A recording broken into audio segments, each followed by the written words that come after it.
Okay, so a very good morning.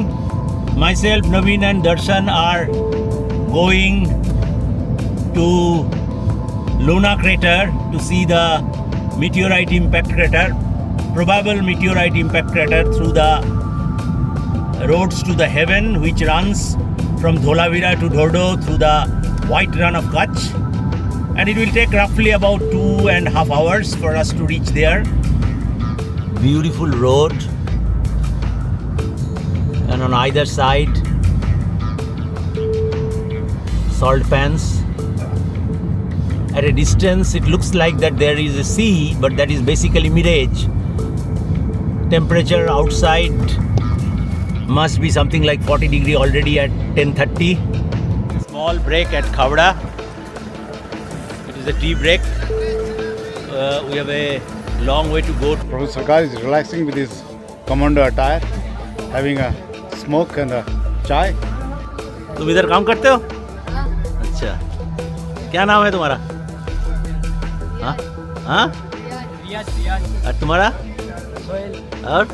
Mohammad Aslam. Mohammad Aslam, अरे बस, पढ़ते नहीं हो? पढ़ते हैं। कौन क्लास में? 10वीं। Naveen is busy in showing the kids his own YouTube channel. हाँ, उसका ये है। ये तुम्हारा बीघा फुट का है, ठीक है? ये तुम्हारा ये लखपत का है।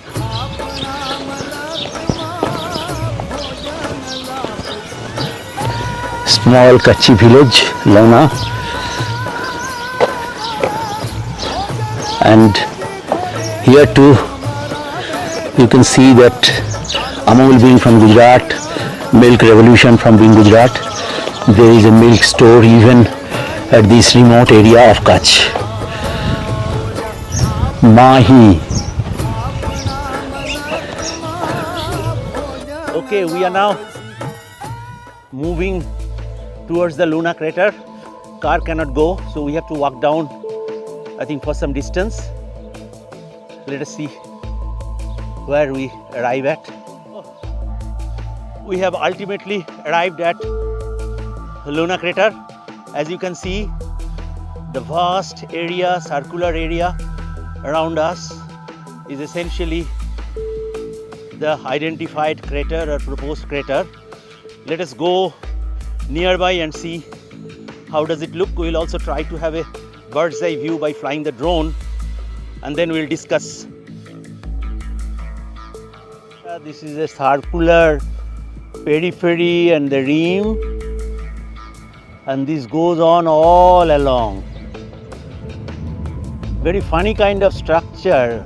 On the periphery you have all this dense vegetation, but in the central part it is all barren. So even from the from the space, you can find out this structure as a very prominent. One thing is that both Lunar and the Rice crater of Arizona, they are from the periphery to the central part, there is a huge elevation difference. Okay, but here it doesn't look like that. It is a circular structure, it looks like, but then the problem is that in between, I think the sediments are filled up.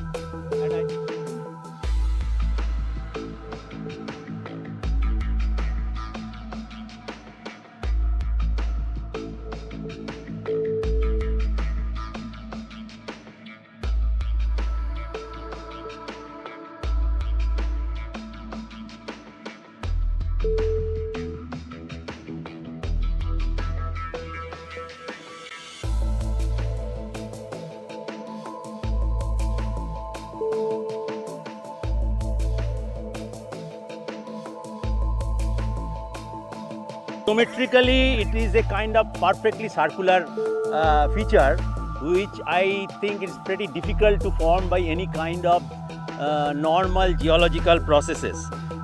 But then the question comes that what are the evidence that this was a crater? I mean, people had conjectured for a long time, but then only in the recent time, the paper in that, I think that Planetary Science, a joint work of PRL and other scientists showed that the materials which are there around particularly in the peripheral region, there the material contains elements which are commonly found in extraterrestrial objects. For example, they found iridium, which is much above the crustal abundance. They found the platinum group of elements much above the crustal abundance.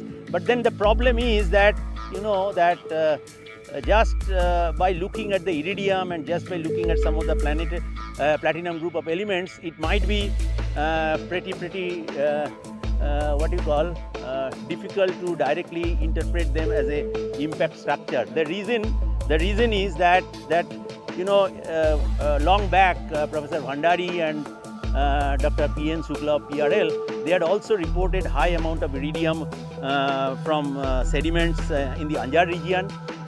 Iridium has also been found in many, for example, in the Kilawi volcanism, iridium has been found, and some of the minerals which they basically have reported, like woostite, has been found in terrestrial conditions from hydrothermal vents. Christianite kind of minerals have also been found in Namibian mines. So I think it is not straightforward.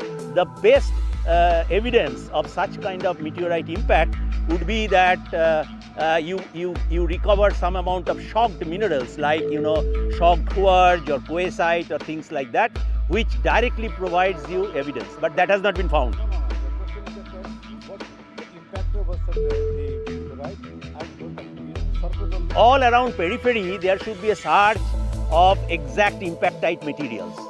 Now, so far, it is only geochemical evidence, but they must find out some kind of melt evidence, some kind of shock material. Something must be there, you know. See, I will go by what they found and what the data says. They have probably made some trenches here where they have dated the clayey organic rich sediments, which gave them date, if I remember correctly, something like 6,900 years. So therefore their conclusion was that the impact was after 6,900 years, and therefore they made a direct interpretation that probably during the Harappan times, which starts somewhere around 5,500 years, probably this meteorite impact had happened. But then question is, post 6,900 years, as much as can be 5,500 years, but it can also be 1,000 years old. So we really do not know unless we date directly the impactites. We cannot certainly say the exact timing. And also I must tell you that the Harappans who stayed between 5,500 years and 4,000 years, none of the sites around, they had any kind of, you know, disturbance as far as these kind of things are concerned. There was a gradual evolution and there was a gradual decline until the Meghalayan drought hit. So Harappans were during this time 5,500 years, 5,000 years, 4,500 years living very happily. They were having trades with the Sindh and the Mesopotamia. They were having good agriculture, and the society was quite flourishing society. So there is no evidence that the Harappans were impacted. See, another important thing I must tell you. See, we have seen by experience that dating the organic rich clay in this kind of setting is a very tricky business. It's a very, very tricky business because you have different components of carbon.